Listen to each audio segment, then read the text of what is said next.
What happened at Destination Open Road? And Mikey, he finished his roof. Well, almost.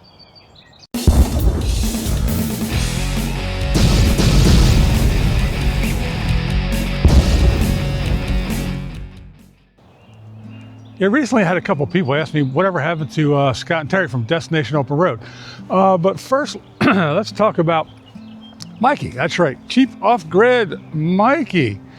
All right, well, he got his roof up and it's almost finished. It's kind of finished. He's got the roof part up, but he's got to get the gutters and the downspouts and all that stuff up yet.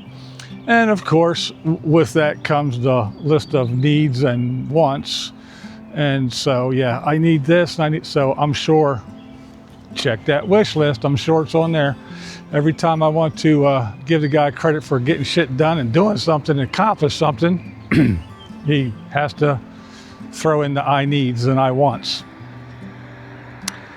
Then he was talking about cutting down some trees, not cutting down, but clearing out some trees, some of the dead stuff, you know, which is smart to keep any kind of, for fire protection, to keep any fire threats down from dry, rotten wood close to the RV, which makes a lot of sense.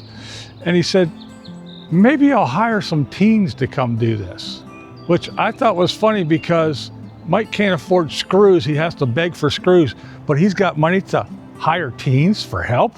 I don't think so.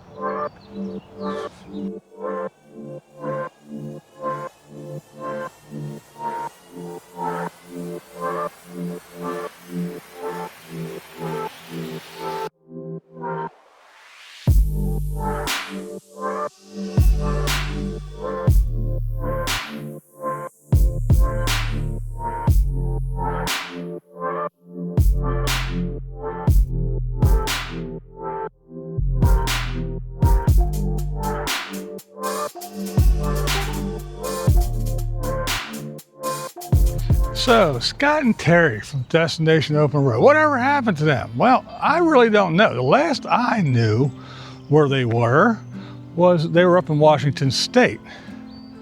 Actually, they went to the movies. Tater and Diana met up with the two, and they went and saw a movie together. So that's the last I saw of them, up there in Washington somewhere. I know they have that property up there, but last I heard, it was one of those, you can stay on it for so long, even though it's yours, but it's, you know, unless you have a building there to live in, you can't stay there all the time. So I don't know what's up with that. And Terri, she was having some health issues, so she changed her diet, started to get better and healthy.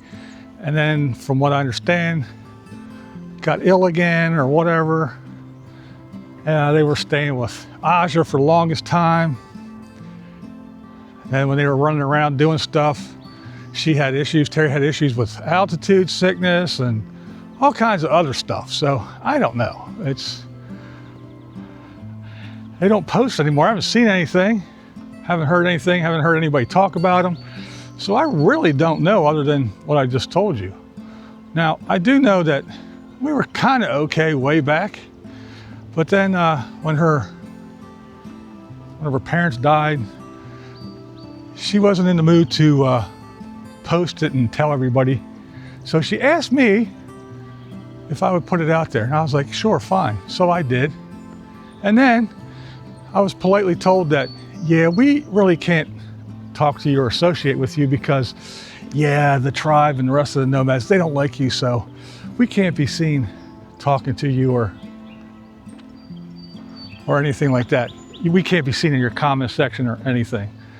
And then, of course, they were in on the whole thing of covering up Tater's little lie about not being on Facebook and talking all kinds of trash on Facebook about me and trying to get my channel shut down.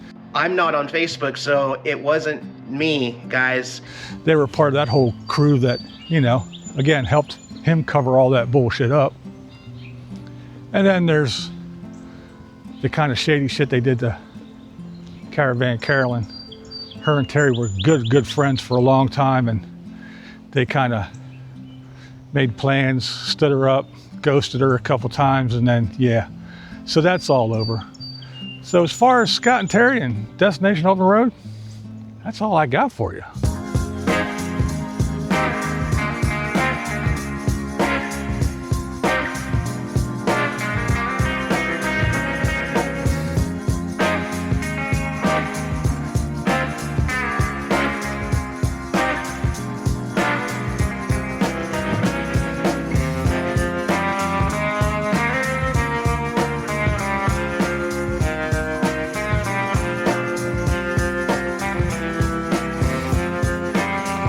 So recently a couple of people asked me if I was still on the carnivore, and I am. I'm still on the carnivore.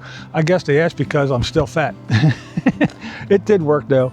I did lose 50 pounds on the carnivore diet so far. I kind of lost that 50, then stalled. But the important thing to me is that I feel a lot better. I feel healthier. I feel more energized, and a lot of things. I just feel better. But then again, look, yeah, I still got a little bit of a gut. I want to get rid of it. I don't like seeing it no more than anybody else does. But then again, I don't claim to be the picture of health. I don't say that my doctor says I'm grade A, and I don't claim to go to the gym every day and all this other bullshit and still have a gut. So yeah, it's a little bit different from other people. And you don't see me running around with my shirt off and, you know, all kinds of bullshit either. But I'm going to stick to it. Hopefully I can shed a few more pounds. I would really like to get rid of 20 more. I think that would be optimal for me. It's rough, but hey, again, 50 is nothing to sneeze at. The part that really kind of aggravates me though is the way the medical field does things, which makes you go in this big loop because, you know, they tell you, you know, as you're gaining weight, you're pre-diabetic. Well, now you're diabetic and you need to do this and do that. And then I changed all that, and now all my blood work is good except my cholesterol, but everything is good. I am no longer a diabetic, but I'm still labeled as a diabetic. So now whenever I go for insurances and everything that I ever was is still there. You're still there, even though you're not. It's like saying, well, I'm a nurse now. No, you're not. No, you worked at Hooters to pay yourself through medical school. So you're not a nurse. You're a Hooters waitress. It's the same thing. You work really hard. You make life changes, and you do things to so you don't need the medication. So your blood work is okay. So your sugar levels aren't crazy. And they say, well, sorry, you're diabetic. And you're going to be that. You're going to be an obese You can weigh 160 pounds and have perfect sugar, but guess what? On your medical records, you are an obese diabetic.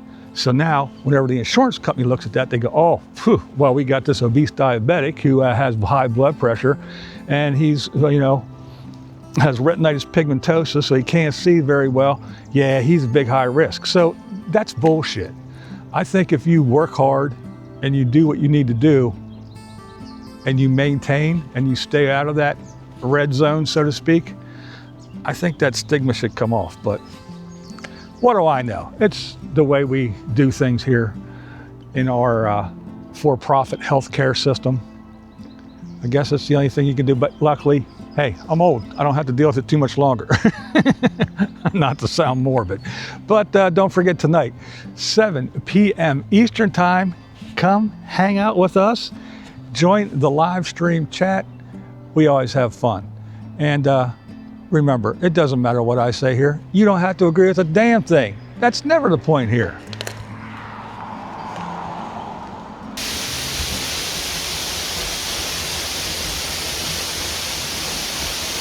This is BlindViews, and that's the way I see it. What we do here is go back.